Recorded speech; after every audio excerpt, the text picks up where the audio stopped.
Larsen کا باغ London شہر کے شور و غل سے 5 کوس دور ایک بہت خوبصورت قصبہ تھا، جہاں بڑے بڑے نوابوں اور رئیسوں نے اپنی حویلیاں بنائی ہوئی تھیں اور مختلف باغبانوں کو اپنی حویلیوں کی دیکھ بھال اور باغبانی کے لیے تعینات کیا ہوا تھا۔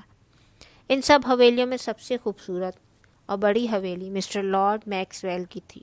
یہ سارے رئیس اور نواب گرمیوں کی چھٹیاں گزارنے اس قصبے میں آیا کرتے تھے۔ مسٹر لارڈ میکس ویل کے باغ کی باغبانی لارسن نامی ایک باغبان کیا کرتا تھا، جس کے ہنر اور محنت سے مسٹر لارڈ میکس ویل کا باغ سب سے خوبصورت مانا جاتا تھا۔ لارسن باغ میں بہت محنت کرتا، قیمتی پھولوں اور لذیذ پھلوں کو اگانے کے لیے۔ اس سال بھی گرمیوں کے شروع ہوتے ہی مسٹر لارڈ میکس ویل اور لیڈی میکس ویل اپنی حویلی آتے ہیں اور آتے ہی لارسن کو بلاتے ہیں۔ لارسن دوڑتا ہوا آتا ہے اور جھک کر سلام کرتا ہے۔ مسٹر لارڈ میکس ویل کہتے ہیں، لارسن، تم نے اس دفعہ ہمارے لیے کون کون سے پھل تیار کیے ہیں؟ لارسن کہتا ہے، اس دفعہ آم بہت لذیذ تیار ہوئے ہیں۔ لیڈی میکس ویل کہتی ہیں، کاش تم اپنے ہاتھ دھو کر ہمارے پاس آتے۔ لارسن معذرت کرتا ہے، دراصل میں کیاریوں میں کام کر رہا تھا، میں ابھی ہاتھ دھو لیتا ہوں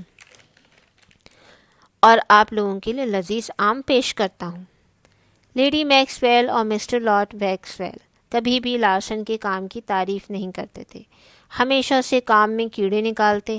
آج بھی لیڈی میکس ویل اتنے لذیذ آم کھانے کے بعد کہتی ہیں، اتنے بھی لذیذ اور عمدہ نہیں ہیں یہ آم جتنے تم نے ہم کو بتائے تھے۔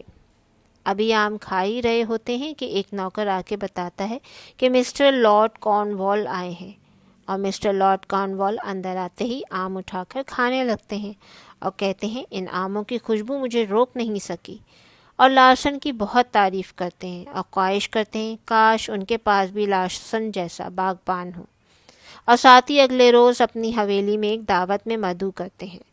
اگلے روز مسٹر لارڈ میکس ویل اور لیڈی میکس ویل دعوت میں جاتے ہیں۔ دعوت میں کھانے کے بعد بہترین قسم کے سیب اور ناشپاتیاں پیش کی جاتی ہیں، جن کی سب خوب تعریف کرتے ہیں، اور سب مسٹر لارڈ کارن وال سے پوچھتے ہیں، آخر آپ کا باغبان کون ہے جس نے اتنے لذیذ پھل تیار کیے ہیں؟ مسٹر لارڈ کارن وال کہتے ہیں، میرے پاس تو کوئی باغبان ہے ہی نہیں، میں تو کسی اچھے باغبان کی تلاش میں ہوں۔ ہاں، یہ میرا شیف کسی کوکو پھل والے سے لے کر آیا ہے، جس نے یہ پھل کہیں باہر سے منگوائے ہیں۔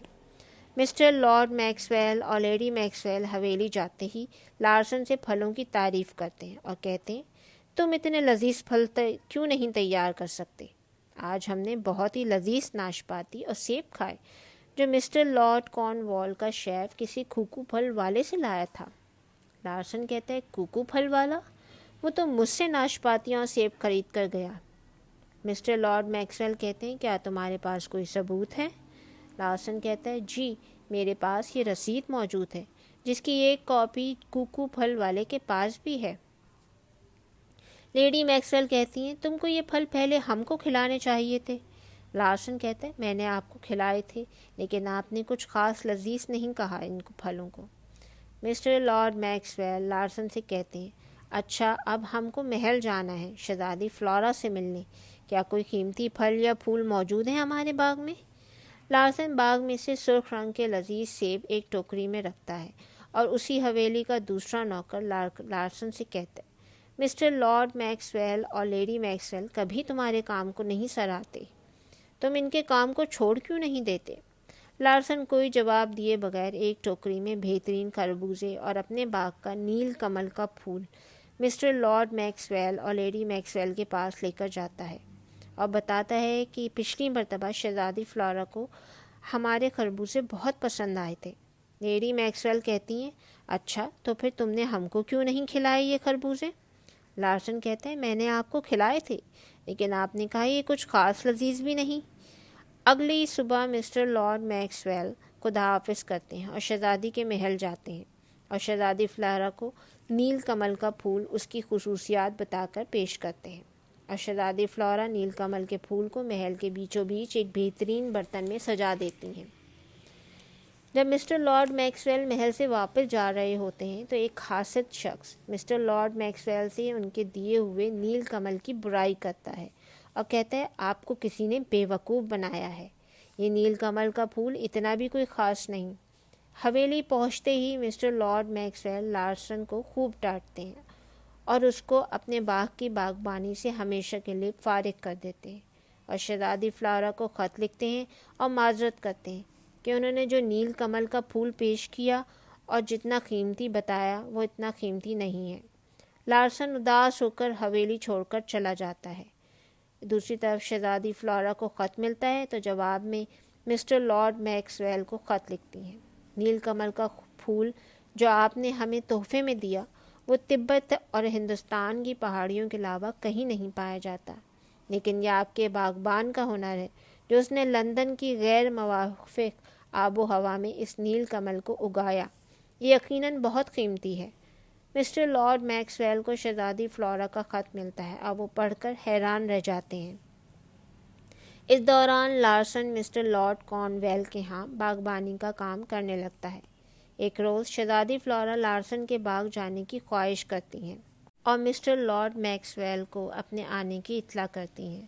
شہزادی فلورا مسٹر لارڈ کارنویل کے باغ میں خربوزے لگے دیکھ کر بگی رکوا لیتی ہیں۔ ان کو لگتا ہے کہ یہی باغ لارسن کے ہاتھوں کا لگ رہا ہے، اتنے خوبصورت پھول اور پھل لارسن کے ہاتھ کے ہی ہو سکتے ہیں۔ لیکن بگیوان کہتا ہے یہ تو مسٹر لارڈ کارنوال کا باغ ہے، ہمیں تھوڑا آگے جانا ہے۔ لیکن شہزادی ماننے کو تیار نہیں تھی اور باغ میں چلی جاتی ہیں، اور وہاں ان کو باغبان کام کرتے ہوئے نظر آتے ہیں۔ کیا تم ہی لارسن ہو؟ لارسن کہتے ہیں جی میں ہی لارسن ہوں۔ اتنی دیر میں بگیوان مسٹر لارڈ میکسویل کو شہزادی فلورا کے آنے کی اطلاع دیتا ہے اور بتاتا ہے کہ شہزادی وہ مسٹر لارڈ کارنوال کے باغ میں ہیں، اور مسٹر لارڈ میکسویل دوڑتے ہوئے شہزادی کے پاس جاتے ہیں اور کہتے ہیں ہماری حویلی تھوڑا آگے ہے شہزادی فلورا۔ لیکن شہزادی فلورا مسٹر لارڈ میکسویل پر غصہ کرتی ہیں کہ انہوں نے اتنے بہترین باغبان کو کام سے کیوں نکالا، اور لارسن کو کہتی ہیں تم اب سے ہمارے باغ میں باغبانی کرو گے اور جیسے دل چاہے کرو گے، اور وہ ہمارا نہیں بلکہ تمہارا باغ کہلائے گا، یعنی لارسن کا باغ کہلائے گا، اور اس کے عوض ہم تم کو اچھی قیمت بھی ادا کریں گے۔ اس دن کے بعد سے لارسن ایک شاہی باغبان بن جاتا ہے۔ جی ساتھیو، اس کہانی میں ہم کو یہ بتایا جا رہا ہے کہ اگر ہم اپنے ہنر کو وقت دیں اور محنت کریں تو وہ ہنر غیر معمولی بن جاتا ہے، اور اس غیر معمولی ہنر کو سراہنے والے بھی عام لوگ نہیں بلکہ خاص لوگ ہوتے ہیں۔ Thanks for watching. Like, share, subscribe.